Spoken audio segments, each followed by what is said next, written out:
Keith Reinhard is a legend, and that is not a word that I use loosely. It's another word for old. No. The Madison Avenue Journal agrees with me. A 5-part series about your life and your work. You said you started in the Indiana cornfields and really were able to work your way up to the top of leadership and creative leadership as well, and success. And from my own personal experience, because I count Keith Reinhard as a friend and a mentor, he is also a brilliant leader and writes about leadership. You were asked to consult on Mad Men, the TV show, and asked to play yourself in a cameo of Mad Men. It was suggested that I do a cameo playing myself, and I thought better of that idea. But I know Matthew Weiner, and I was honored to give him one of his many awards a couple years ago in Las Vegas. Is it a realistic portrayal of Madison Avenue? Part of it is, and I actually told this story in introducing Matthew Weiner. When the show first came out, New York Times Magazine, did a full spread on Matthew Weiner and the show, and they had a 4-word headline. It said, smoking, drinking, writing, and womanizing. And our youngest daughter said to my wife, who was also in advertising, she said, "Mom, was it really like that?" And Rosalie, who, as you know, has a very deep voice, said, "No, it was nothing like that." I said, "Wait a minute, how did we meet?" And I told the story, the true story. I was a creative director working late at night. I had noticed this young trainee coming into the agency, and she was more than attractive. She was hot. And, but I had no reason to have any interaction with her. But I admired her as she would go through the various departments. And one night after 10 o'clock, I'm working in my office, my door is open, and she rushes into my office. "Mr. Reinhard, may I please hide in your office?" "Gracias a Dios." Yeah. "Of course, would you like some candy, little girl?" And I said, but from what or whom are you hiding? And she named the guy, and he was a senior vice president, quite inebriated apparently, but turned very amorous. And he was chasing her around the office? Chasing her. She named his name and said, "He's chasing me, he's drunk, and he's chasing me down the halls." So I told that story in Las Vegas, and I also added that to this day I've never admitted to the rumor going around at the time that I gave this guy $50 to chase her into my office. So some of it is true, yeah, some of it is true. And we did smoke a lot, and we did drink a little bit. Is advertising a gut thing or a research thing? Well, it's more a gut thing than a research thing. We desperately need research to give us the insights that inspire great advertising. But it finally comes down to a gut. And, Bill Bernbach, the founder of DDB, said, "I warn you against believing that advertising can become a science. It really is still more art than science." Now we have all the data. We have we have an enormous amount of data, more information sometimes than we can use. But it finally comes down to a gut. I want to bring up some clips to show everyone so that we can talk about some of those insights that research, in fact, can bring. Let's start with the McDonald's cleanup clip. Tell me a little bit about it before we run the clip. Yeah, I mean, this is going to give away my age here because this goes back into the early 70s when we first introduced McDonald's to the United States with a campaign and a jingle, actually, that was named Best Jingle of the Century. But the insight given to us by research was that Americans do not need a better hamburger, they need a better experience.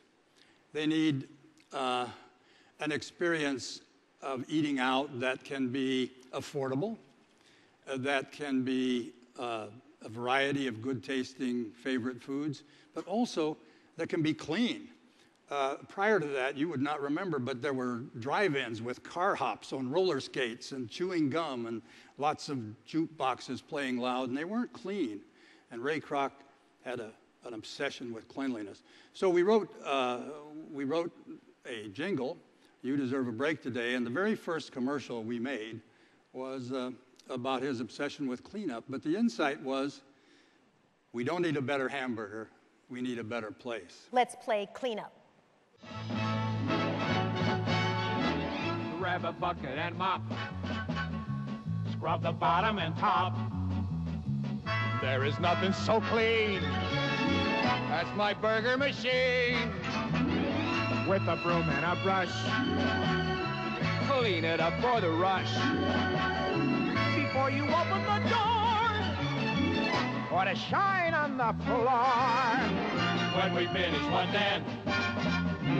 Start all over again. Tell me, what does it mean? At McDonald's it's clean.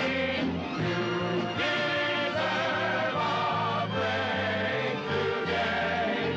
So get up and get away to McDonald's, McDonald's, McDonald's. Well, that was then, you know.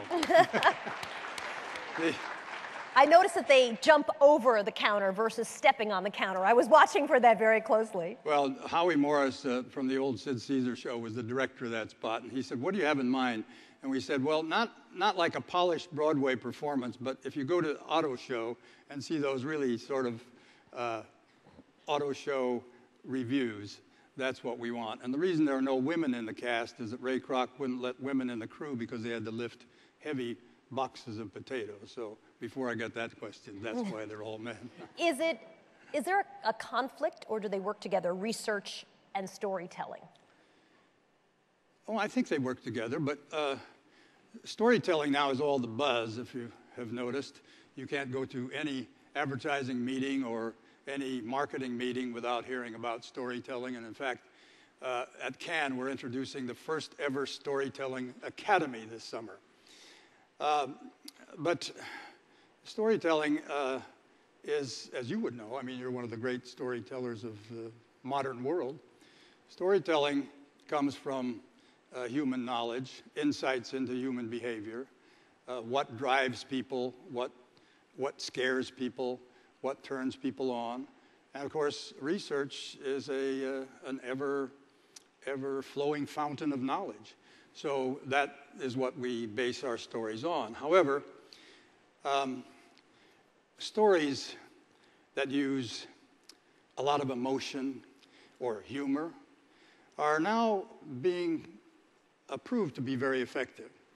There's an IPA study, which these people would be familiar with probably, that shows that over a 3-year period, if an advertiser or brand uses narrative with emotion, on average of the campaigns measured, profits are tripled. So we've always felt this, that the power of emotion, telling emotional stories, and they can be the whole range of emotions all the way to humor, is really a very effective way of connecting a brand with consumers. And now, people are getting very, very concerned about the brand story itself, because research is telling us that people are aligning themselves with brands that stand for something, brands that have a purpose, that have values that they can identify with. So what is the brand story that people will connect with? So research helps fuel our storytelling, but finally it is the art and craft of storytelling that prevails. You've teed up nicely the next clip that I'd like to show, which is the State Farm, thank you, the State Farm clip when you talk a little bit about sort of the values of a company. So let's play that clip. It's got to be the 19... Well, it's way back, and we wrote words, but this time Barry Manilow wrote the song for us, and there were 3 wonderful verses. I'm sure you all have copies of the Madison Avenue songbook. It's in there. And this was the auto version. All right, let's take a look. Whenever you're driving and wherever you're bound, on freeways and byways, the whole country round, you'll feel better knowing anytime, anywhere, like a good neighbor, State Farm is there. Isamu Kaneshigi makes a career out of helping people in Waipahu, Hawaii. He's one of more than 10,000 State Farm agents throughout the country who provide personal attention to every family insurance need. He can help you too if you live in Waipahu. If you live somewhere else, just check your local Yellow Pages. And like a good neighbor, State Farm is there. State Farm is there. Well, there again was an insight. Up to that time, for years, we had been talking about the policy. And research gave us the insight that the real product for State Farm was not the policy itself, but that hometown agent that lived very close by. And in those days, that was a real competitive advantage. So without that insight, we would not have come up with the line, like a good neighbor, State Farm is there. It's lasted for 40 years. English teachers are still trying to correct us. As a good neighbor, State Farm is there. But it didn't sing as well. And so the insight was given to us by a planner and inspired us to say, yeah, here's the product, is really the hometown agent, which will always be there. In the past, you've talked about the bat crack. What's the bat crack? I heard Gail mention that too. Well, I did say this. She must have been in the meeting. Somebody asked me, it might have been somebody at General Mills, how do you know, you see hundreds and hundreds of ideas as a creative director. How do you know when it's a really good idea or a great idea?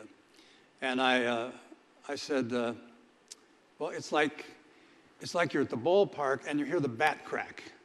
And you know the sound of the bat on the ball. You know it's out of here. Could be foul, could be fair, but it is out of here. And after seeing so many ideas, you get that feeling, whether it's an idea of your own or an idea that's presented to you, you hear in your mind that bat crack. It's a gut thing. There's an ad called, really, What's Up? Which was an ad for Bud. Does everybody know that? Well, this is 14 years. Let's play that ad because it was stunningly successful and it has like 5 words in it. Let's play that if we can. Great copy. Able to pick up good yardage on the play. You know, the best part of this defense is their defensive line and their interior Hello? linebacker. Hey, who? What's up? Nothing, B. Just watching the game, having a bud. What's up with you? Nothing. Watching the game, having a bud. True. True. What's up? What's up? Yo, who's that? Yo, pick up the phone. Hello? What's that? What's up? Yo, where's Dookie? Yo, Duke. Yo. What's that? What's that? Hold on. Hello?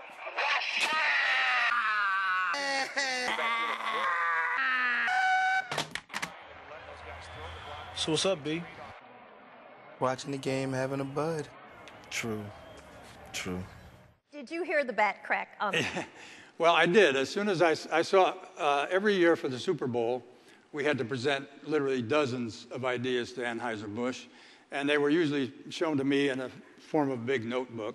Thumbing through the notebook, I did hear the bat crack because research had shown us that Budweiser was your dad's beer, and we couldn't get young people to get interested in Budweiser. And I could see that this greeting that we found among these 4 guys in Philadelphia was so authentic, and this is the year 2000, so authentic and so engaging that we would be able to add an ingredient to Budweiser that August Busch's best brewmaster couldn't add. More than hops, more than all the rest, we could add youth and hipness to his aging beer. And so that's why I think it worked. And it turned out to be viral before we even knew what viral was. We had to do a whole campaign. We had to give language lessons, how to say what's up in 36 languages. Guys, these were early days of the internet. Guys were spending 45 minutes on the internet learning how to say what's up in Farsi and Inuit. August Bush said in USA Today afterwards, in a history of our company, no idea has brought so much value to a brand because it crosses ethnic groups, it crosses borders, it crosses all boundaries, and it makes this brand engaging forever. So maybe you'll learn to like this commercial after all. Let's talk about your book. It's called Any Wednesday, and it really encompasses 20 years of memos, advice that you gave to those who worked for you and with you. Why did you start writing Any Wednesday memos? Yeah, well, the book is still at the printer. It's on Amazon, so it's back ordered, but it's called Any Wednesday. And I decided that, you know, we were growing around the world. We had thousands of people in hundreds of offices. And this was before email, before the internet. How can one try to create a presence with that many people when you can't physically be there, even though you're traveling around the world? You can't be with them all the time. And it occurred to me that the middle of the week, people would enjoy getting a little note of optimism, a report of somebody who did something great. I called it Any Wednesday, even though that was an old Broadway show. I think Jane Fonda was in it, and it was about a guy and his oddball mistress, and they met every Wednesday in some place here in Midtown. But anyway, it wasn't about that. It was about things that I believe, values that I hold dear, ideas, and people in the company that had done wonderful things. So I called it Any Wednesday so that I wouldn't have to do it every Wednesday. I could just pick an Wednesday. But then I realized that if I didn't do it every Wednesday, I wouldn't do it at all. So for more than 20 years, I did it every Wednesday. And it got to be a really good tool in the agency because people would write back and say, I don't agree quite. I don't feel quite that way, what you said. And so before the email and before interactive, we were sort of interactive. So someone suggested I pick a few of these that have lasting value, or at least in my opinion, are still relevant today and are not personnel or event specific. And so in this book, there are 104, which is 2 years worth of, if my math is right, math is not my thing, but 104, 2 years worth of these notes. And it's called Any Wednesday, and it's on Amazon, and it should be available. Would you say all 20 years worth I mean, are the big themes still similar all these years later from when you started out? Or have things changed as technology's changed, big data's changed, the way we think about information and even measuring audiences has changed? Well, a lot has changed, but a lot has not changed. And I think, you know, while we're so obsessed with all the amazing changes that are taking place, it's also not a bad idea to think about the things that don't change, that haven't changed, and that won't change. And I would number among those, well, the most dramatic change is my age. That changed a lot. But among the things that haven't changed, we have basic human nature. Man's obsessive drive or mankind's obsessive drive to survive, to succeed, whatever success means, to be admired, to be loved, to take care of one's own. Those things don't change, and we have to really understand that. And of course, research helps us understand that so much in so many ways. The need for brands has not changed. That's why generics have never succeeded. And we knew they wouldn't because people need to know who made it, where does it come from, what does it stand for. More and more these days, what does a brand stand for more important than what is in the product. So the importance of brands has not changed. And then, of course, the importance of ideas. Ideas spurred by insights, inspired by research, ideas that can connect those brands with those basic human needs and drives. So those things haven't changed. And somebody, the head of the Interactive Advertising Bureau, wrote a column a few issues ago in Adweek saying we need a new definition for advertising. Not sure we do. Advertising, since the day I entered it, has been about building and creating brands and connecting them with consumers. And that's what we're doing today. Connecting brands with consumers. It's just now technology has given us so many more ways to make this connection. And that is something that we're trying to sort out. And research can help us do that. What are the effective ways to do that? What are the, was it Einstein who said, not everything that counts gets counted, and not everything that gets counted counts.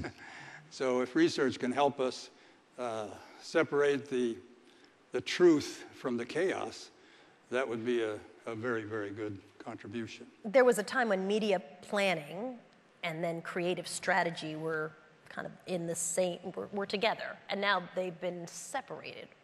Do you see a day when those come back together? Yeah, I do. They'll come back. We're not sure how they will be reintegrated, but... What was the impact of the separation? Well, to me, it was serious because by the time we got to the cable revolution, the media revolution really sort of started there.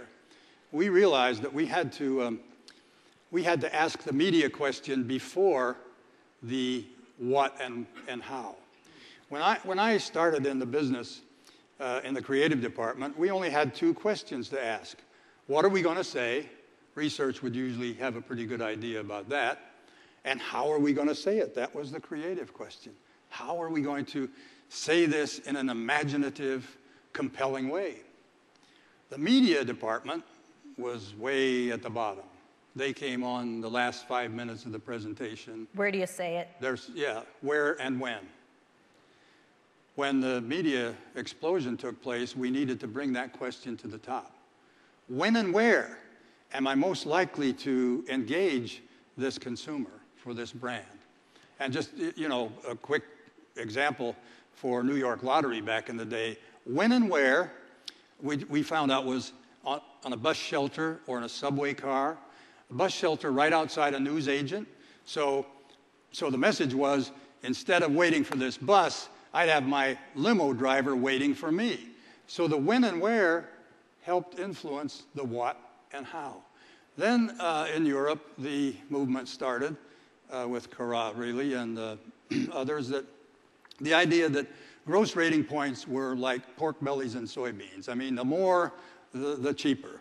So if we can aggregate all these media buys, we can negotiate lower prices from the media, and thus was born the separate media company.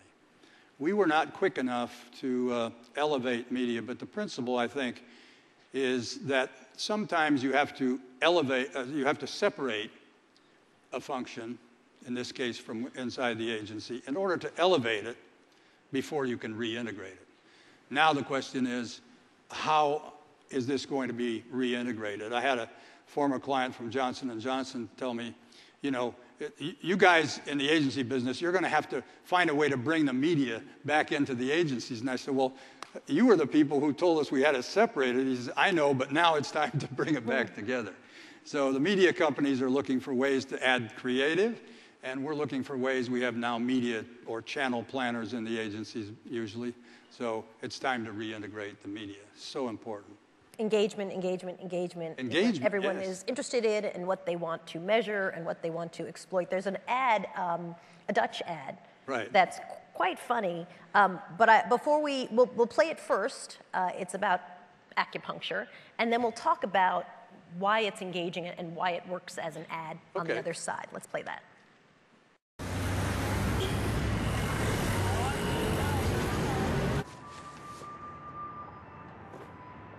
lư thương tiểu khổ lư thương tiểu khổว่าถอยเลยเหม่งมึงเหล่าสิว่าลือหล่อจำอย่าปากว่าลือจะเห่าแซ่ลือเทวอ่ะว่าถอยลือเหม่งเกี้ยวว่าลือมวยอ๋อนะอังโม่ลือปล่อยจุดแม่ขอเที่ยวโม่ไปก่อนพ่อนะว่าจ่อเซ็งแซ่ซาจับหัว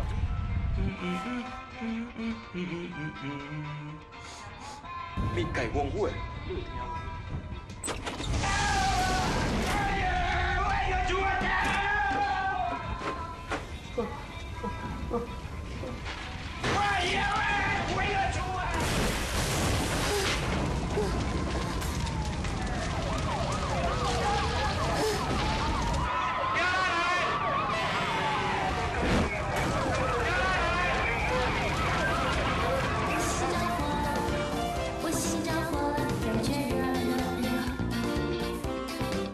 Not about acupuncture, it's about insurance. Why does that ad work? Well, we were talking a few moments ago about storytelling. I think it's a really good example of storytelling. You're not quite sure where this is going. The first rule of storytelling, of course, is make me care. Make me care enough to stay around for the rest of the story. And I think it's a good example of that. But this client believes in engaging consumers with humor. They've been doing this for a lot of years. So the brief to the agency every year is come up with 2 more commercials that are funnier than the ones were last year. And in the Netherlands, people vote on which commercial is the funniest of the month, or the best liked. So the goal of this client, the brief is get that vote. Get the consumers to like us more than they like anybody else. And then at the end of the year, there is a voting what's the best commercial of the year. And that's how, for many years, we were judged on the value of our contribution. But storytelling. How many people loved the little dog and pony on the Super Bowl? How many people are, we were talking about, we were talking about General Mills a moment ago and the wonderful stories that Cheerios is telling about the little girl Gracie. And we don't do that. Saatchi does it, but they'll soon be part of our family if the merger goes through. So this is a good example of storytelling and a good example of using humor to engage consumers and make them fans of your brand. Final question for you. Often people, when they talk about the future, talk about big data, that big data is going to have a big role in what the future looks like. What do you think it is? Well, obviously there's a big difference between big data and a big idea. And these days, we're getting so much data that it's hard to know. Somebody, John Hegarty, creative legend in the UK, said, it's always been about finding that needle in the haystack. But now you've made the haystack so enormous that sometimes we can't find it. Or we might find something that we think is a needle. So I think big data is obviously important. Analytics are important. But once again, I go back to not everything that counts is being counted. And what we need to know is what is the value of a relationship based on alignment with the company's purpose, with the company's values? How can we learn what that value is so that these CEOs and CMOs who are looking at 3-month planning horizons can understand the importance of defining clearly what their brand stands for and then telling that brand story through all the different media channels and all the different points of contact we have. That would be something that would really count. That would be really big data. Ladies and gentlemen, Keith Reinhard. Thank you. Thank you.